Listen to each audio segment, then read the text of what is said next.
Hari ini kita merayakan Hari Raya Tubuh dan Darah Kristus. Roti dan anggur yang kita lihat dengan indera mata kita bukan hanya simbol kekuatan jasmani, tetapi menjadi simbol yang sangat mendalam terhadap berkat surgawi. Bacaan dari kitab Kejadian. Terlalu mudah untuk kita jelaskan. Melkisedek, Raja Salem. Dari kitab Kejadian, kita bisa menyimak bagaimana Abraham yang baru saja menang perang, tidak merayakan dengan pesta pora duniawi, dipersembahkan kepada Tuhan, dan akhirnya Abraham menerima berkat. Ini bukan soal jumlah, Bapak Ibu saudara-saudara terkasih. Bukan soal nominal. Tapi kemenangan itu semata-mata karena peranan Allah dalam kehidupannya melalui kehidupan Abraham. Maka bahwa ketika Tuhan memberikan kekuatan kepada Abraham dan akhirnya Abraham mengalami kemenangan, itulah yang mendorong Abraham untuk menyampaikan kembali kepada Tuhan. Hati yang benar-benar tahu membalas dengan syukur. Bahwa sebelum kita memberikan kepada Tuhan seolah-olah kita berjasa, pada dasarnya Tuhan lebih dulu memberi kepada kita. Tuhan telah melimpahkan begitu besar kepada kehidupan kita. Maka sebenarnya bukan kita berjasa seolah-olah memberikan persembahan kepada Tuhan, tetapi sebenarnya mengembalikan kembali, menghaturkan kembali kepada Tuhan apa yang kita terima dari kelimpahan kita. Kita tidak ada di antara kita yang dulu lahir sudah membawa sesuatu. Kita lahir dengan telanjang, tapi coba sekarang kita mendapatkan kelimpahan, motor satu pun nggak puas. Harus 2, 3, 4. Ada yang 2, ada yang 3, ada yang 4, ada yang 5, bahkan ada yang punya 100 loh Bapak. Ini menunjukkan bahwa Allah telah memberikan lebih dulu kepada kita, lebih-lebih. Rata-rata yang sekarang ada di antara kita yang badannya besar-besar itu, dulu juga nggak sebesar itu kok. Dulu itu kecil banget. Sekarang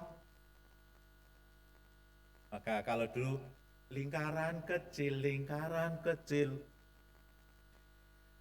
Lalu kita juga melihat bagaimana dari surat Rasul Paulus yang disampaikan kepada jemaat di Korintus. Paulus menegaskan tentang apa yang lebih dulu dilakukan oleh Allah.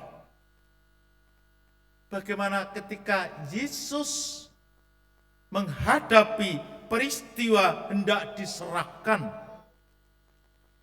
Bayangkan, justru di malam ketika Yesus hendak dikhianati, ketika kuasa kegelapan mulai datang, Yesus memilih untuk memberi. Yesus tidak marah. Yesus tidak menghujat. Yesus tidak mengumpat atau mengutuk atau menunjukkan sikap-sikap dan tindakan lain yang senada. Tapi apa yang dilakukan Yesus ketika hendak menghadapi pengkhianatan dari orang yang ada di dekatnya? Ia justru mengambil roti mengucap syukur, dan menyampaikan kepada sahabat-sahabatnya, inilah tubuhku. Ia juga mengambil cawan dan berkata, inilah darahku. Saudara-saudara, Bapak Ibu, anak-anak yang terkasih, di tengah pengkhianatan ia memberi diri sepenuhnya. Itulah kasih Allah yang sejati. Rasul Paulus menekankan sekali lagi, Allah begitu mengasihi kita. Allah tidak hanya mengasihi Abraham, tapi Allah juga mengasihi para murid Yesus. Lagi-lagi, melalui Injil hari ini, Santo Lukas pengarang Injil memperlihatkan dengan begitu mengesankan dan mengharukan tentang wajah konkret dari Ekaristi. Yesus memberi makan kepada mereka yang mengalami kelaparan. Yesus tidak membiarkan mereka mengalami kelaparan. Yesus tidak membiarkan mereka pergi dengan kelaparan. Digambarkan sangat dramatis.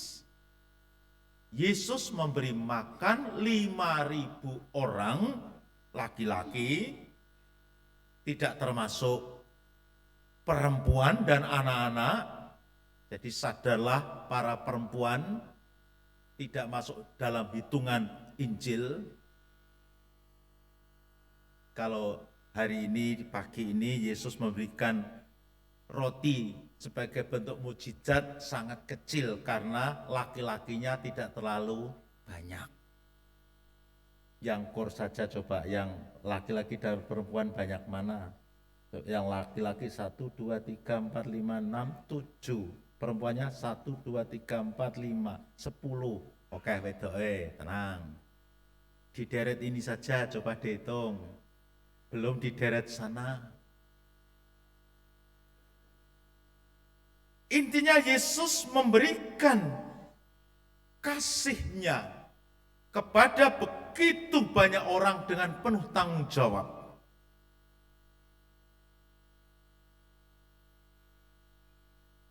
Dari 5 roti 2 ikan diceritakan setelah mereka semua makan, bukan mereka mengalami kekurangan, tapi diceritakan justru roti yang dikumpulkan dari sisa itu sejumlah 12 bakul. Tentu ini bukan soal angka, tapi penginjil mau menunjukkan bahwa apa yang Tuhan berikan dari kekurangan, karena karya Allah itu menjadi cukup bahkan mengalami kelimpahan.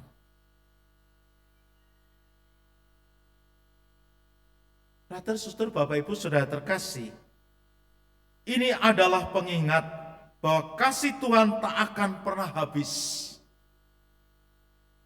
Ia tahu bahwa manusia tidak hanya lapar tubuh, tapi juga lapar akan makna, lapar akan penghiburan, lapar akan pengampunan, dan lapar akan pengharapan.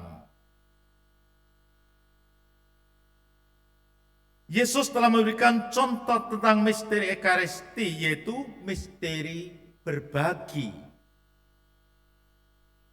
Dengan berbagi inilah, maka kehidupan yang kadang mengalami seolah-olah kekurangan akan mengalami kecukupan, bahkan mengalami kelimpahan.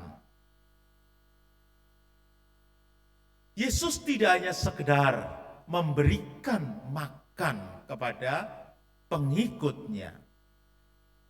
Yesus tidak hanya sekedar mengingatkan para muridnya untuk melihat Allah yang berkarya, tapi Yesus juga mengajak para muridnya untuk ikut peduli. Maka ketika para murid menyampaikan kepada Yesus, Tuhan, biarlah mereka pulang mencari makan, mencari penginapan, karena di sini sepi. Apa jawab Yesus? Kamu yang harus memberi mereka makan. Maka dari perintah ini sebenarnya Yesus meminta kepada para muridnya untuk melakukan hal yang sama. Ia tidak hanya bertanya berapa banyak yang kita punya. Yesus tidak pernah memperhitungkan hanya berapa yang kita punya. Tapi ia meminta kepada kita menyerahkan apa yang ada. Misteri berbagi ini hanya mungkin terjadi ketika kita tidak memperhitungkan sejauh mana aku punya. Kalau ketika kita masih memperhitungkan sejauh mana aku punya, maka misteri berbagi, misteri Ekaristi tidak pernah akan terjadi. Karena biasanya kita menunggu, aku akan memberi kalau aku sudah punya cukup. Pertanyaannya, kapan cukup? Kita nggak pernah cukup, Bapak Ibu. Karena hati dan jiwa kita yang terus dipenuhi dengan rasa tidak pernah puas. Berkali-kali saya memberi contoh, ketika dulu kita belum punya sepeda, cita-cita kita cukup sederhana. Ya opo rasane nek duwe sepeda. Betul, sudah dibelikan sepeda.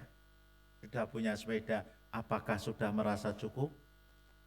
Belum. Lalu dari sepeda pancal, sepeda kayu, pengen punya sepeda yang ada bunyinya. Maka sebelum punya sepeda motor, lalu cari balon pelembungan, ditaruh di roda. Sehingga ketika berjalan, bunyilah. Si ketawa berarti pernah mengalami. Kemudian punyalah sepeda. Nah, motor punya, apakah udah puas? Belum, enggak puas Romo, karena kami hanya punya roda 2, pengennya roda 3. Ya kalau enggak becak ya minimal ya yang itu loh, yang R3 itu loh, roda 3. Enggak puas dengan roda 3, roda 4. Dah, dokter, ini cukuplah bagimu, sekarang sudah saya berikan Pajero, bukan panas jobon jero. Tapi betul, ini puas ya, puas. Lalu dia ngomong, ini rodanya cuma 4 Tuhan, aku pengen roda 6. Malah jaluk truk. Ini kalau kita misteri berbagi masih tergantung pada jumlah yang kita punya, maka kita tidak pernah akan memberi. Maka Yesus menekankan, ada berapa banyak ada padamu? 5 roti, 2 ikan. Karena dari yang kita merasa kurang itu, ketika kita persembahkan bagi Tuhan, maka biarlah Tuhan Yesus yang akan memberkati dan yang akan membuatnya cukup bahkan berlimpah untuk kehidupan bersama. Saudara-saudariku yang terkasih, khususnya anak-anak yang hari ini akan menerima komuni pertama, Ekaristi bukan hanya soal menerima, Ekaristi juga soal bagaimana kita sanggup menjadi. Menjadi apa? Menjadi roti yang siap dipecah bagi sesama. Menjadi anggur yang siap ditumpahkan dalam pengabdian dan pelayanan. Tuhan mengundang kita bukan hanya untuk datang ke altarnya, tetapi Tuhan mengundang kita menjadi perpanjangan kasih-Nya di luar altar itu dalam kehidupan konkret sehari-hari. Ketika kita merasa tidak mampu, ketika hati kita letih karena perjalanan hidup, datanglah ke Ekaristi. Di situ ada Yesus yang tidak pernah lelah memberi yang terbaik atau yang terindah bagi kita. Ekaristi hendaknya bukan sekedar menjadi kewajiban yang kita lakukan karena keterpaksaan. Karena kita koster, maka terpaksa merayakan Ekaristi. Karena saya harus tugas lektor, maka saya terpaksa harus merayakan Ekaristi. Apalagi jenengan pasti akan ngomong, karena Romo adalah pastor, maka terpaksa merayakan Ekaristi. Awas nek ngomong ngono. Bukan karena sekedar itu, tapi hendaknya Ekaristi menjadi bagian yang tak terpisahkan dari kehidupan kita. Mari kita datang kepada Yesus, menimbah kehidupan dari Ekaristi, dan dari sana kita bawa misteri Ekaristi itu dalam kehidupan bersama untuk membangun kembali kehidupan yang kita idam-idamkan. Allah memberkati kita.